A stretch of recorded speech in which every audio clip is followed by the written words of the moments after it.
شوق څنګه دی؟ یاره ما په وم کې سبق وی نو ما د یو ملګري نه رباب واغستو نیم احمد رازق شنو دا یو نکم تللی دی نو واپس بیا نه راغلی یو بو وړو هغه موږ ونه مونتو نو دا شکر دی چې تاسو میلو شوې او زنګ د خاندان رباب بیا پکې مطلب دا دی چې اسې پر بیا را باجه راوړه نو د باجې سره مې ډېر زیات شوق و نو بل ملګری دی هغه رباب کوي دا واره مې چې دی ډېر سره تبله کوي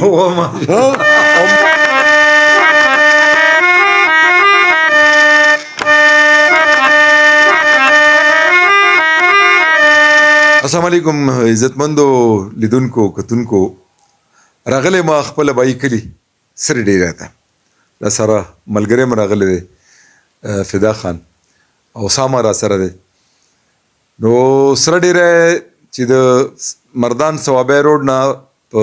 پیر بابا روډ باندې راتاو شي نو دا تقریبا 13 میله کې زمونږ دا کلی دی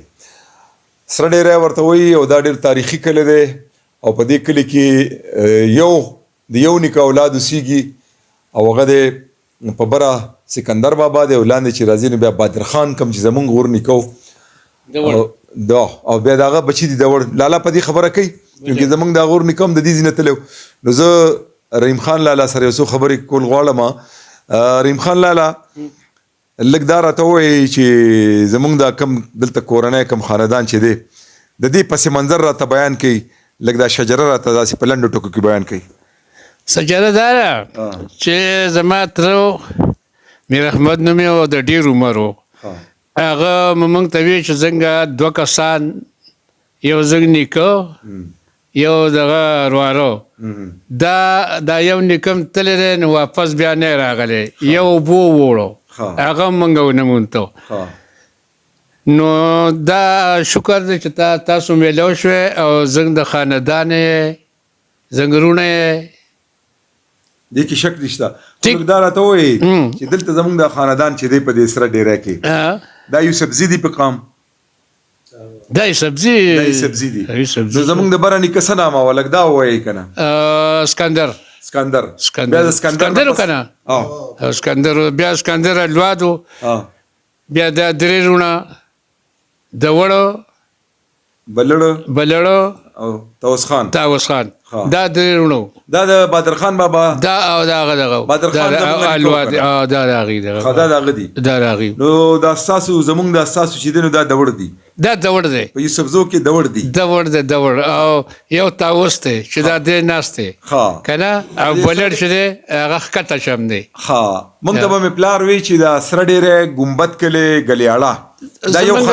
دا نیکه د ګړی نه راغلی دلته دغه بیا ډېر شوی و دا درې زامن څلور ډېر الواز ډېر و اورې او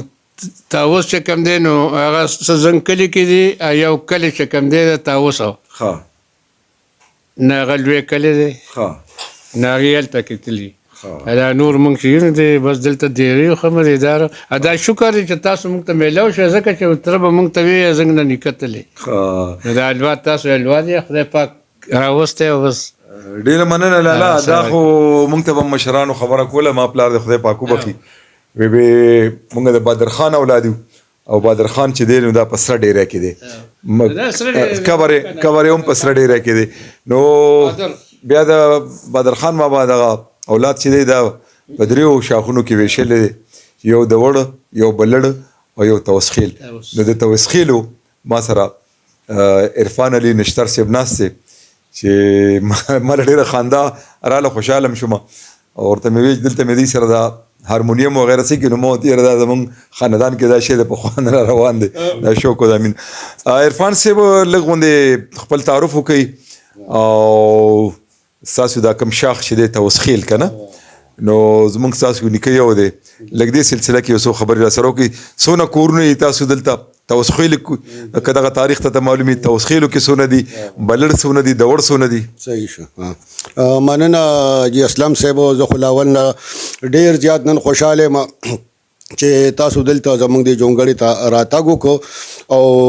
د شمس القمر اندیش صاحب د شعر سره تا ته په خیرالي وایم چې هغه وی چې زه مظلومانو له ورغلې په خړپوسو یم، زه مظلومانو له ورغلې په خړپوسو یم، زه ظالمانو له د پنجو په سر تللی یم، او ډېره موده وشوه چې نه ښکاري اندیشه ولې زه په دارو پسې د درد ځیګر تللی یم. نو تاسو د یو کتاب ما ته ترلاسه شوی و، په هغې تاسو په اخري صفحه باندې بیا د سره ډېرې ذکر وکړو.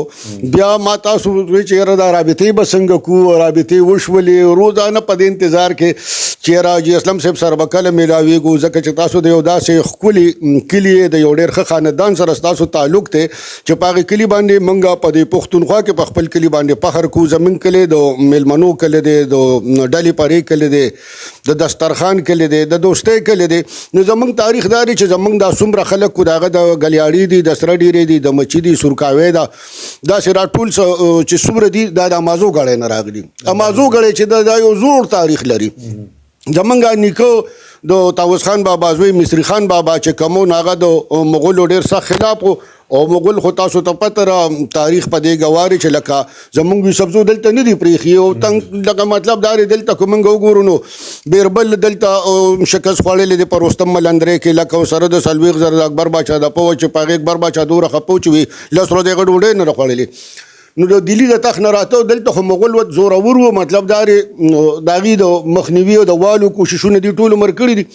نو زمونږ مصری خان بابا له بیا مغولو په خټکي کې زهر ورکړو، او بیا د هغه زوی رساب خان بابا، نو هغه بیا د مغولو دا کلا چې کومه جوړه شوې وه د خوشحال خان خټک بابا چې د هغې منې کول خو دې بیا هم جوړه کړه، او لنګر کوټ مغولو ساس کړو. زه په ننګ بیا د افغان شوم، د خوشحال بابا یو شعر دی که نه، نو هغه کلیم بیا روانه کړې ده، او بیا رشکې پورې دغه خلک لکه ځغلولي دي، د هغه قبر اوس زمونږ یو تره پوخ کړی په شهبازګړۍ په مقبره کې خښ دی، او خلک یې باقاعده زیارت له راځي. زه ډېر په دې باندې خوشحاله یم چې ستاسو د نیکه او بایي لکه کلي چې کوم دی نو هغه دا دی. نو ګوره لکه ستاسو هغه خویونه هم زمونږ غونته کېري، ستاسو هغه ناست ولاړه زمونږ په شان ده. نو ډېر زیات نن خوشحاله یم چې تاسو دلته راغلې. او بل مطلب دا دی چې تاسو بیا په ریډیو کې کم کار کړی دی، یا زاړه فنکاران چې کم روکو لکه هغه تاسو په کومه طریقه را ژوندي کړي دي، بیا په فلمي دنیا چې تاسو کوم کتاب لیکلی دی نو باید چې ډېر د ستایلو وړ دی. او اکثر داسې چې ته کامنټس راشي په دغه باندې زړو فلمونو یو اداکاري ورکړي، نو زه ستاره کتابه والي ورکړم، هغوی تا سره خو بلا علم دی که نه، نو لکه موږ ته دا ډېرې پیدې راورسولې. او زما دا دغه دی چې انشاءالله تعالی چې په دې باندې به خو زه وایم چې تاسو سره دومره بحث وشي چې هغه لکه د خو په هغې به شپې روڼېږي، نو لکه تاسو چې کوم کاڼه وه مقدار کړی دی نو په غیر د شپې نه خو نشتر صاحب ستاسو یو وراره دی په ایویټي خیبر کې، بالکل جی آصف نن سبا چې دی نو دوبۍ کې دی، په دوبۍ کې دی. نو ما ورسره د نن نه 11-12 کاله مخکې تعارف وکړو، نو مې د کوم ځای وي د سرې ډېری، مې د سرې ډېری خو زه یم مخکې سره تاسو میلاو کوئ، تاسو سره زما خبرې وشوې او بیا هغه پېژندګلي وشوه چې د سرې ډېری تاسو سره خوا کې هارمونیم پروت دی، باجه پروت دی. دا شغل او دا شوق څنګه دی؟ یاره ما په وم کې سبق وی، نو ما د یو ملګري نه رباب واخیستو، نیم احمد رازق چینو نه، او هغه وخت کې 10 روپۍ. نو یو ملګری مې ځان سره پکې شریک کړ چې ما ویل 10 روپۍ به زه له کوم ځای نه راوړو، 15 د سواري کاکا زوی کړ شیر رحمان ستاسو سره رابطه کړي، دا هم ډېر شوقي دی. نو رباب هم واخیستو د وم نه ورو، بس هغه رباب و. بیا پکې مطلب دا دی چې آصف راله بیا را باجه راوړه، نو د باجې سره مې ډېر زیات شوق و. نو بل ملګری دی هغه رباب کوي، دا واره مې چې دی ډېر سره طبله کوي، او ماسخوتن او عقلې پخلې دلته ځان له په دې حجره کې کوم که نه، لکه دا مې یو شغلي چې لکه بس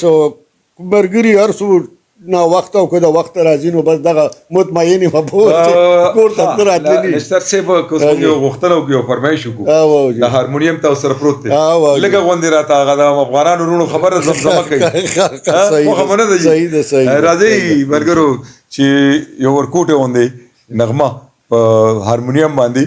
زما د عزیز د عرفان علي نشتر صاحب نه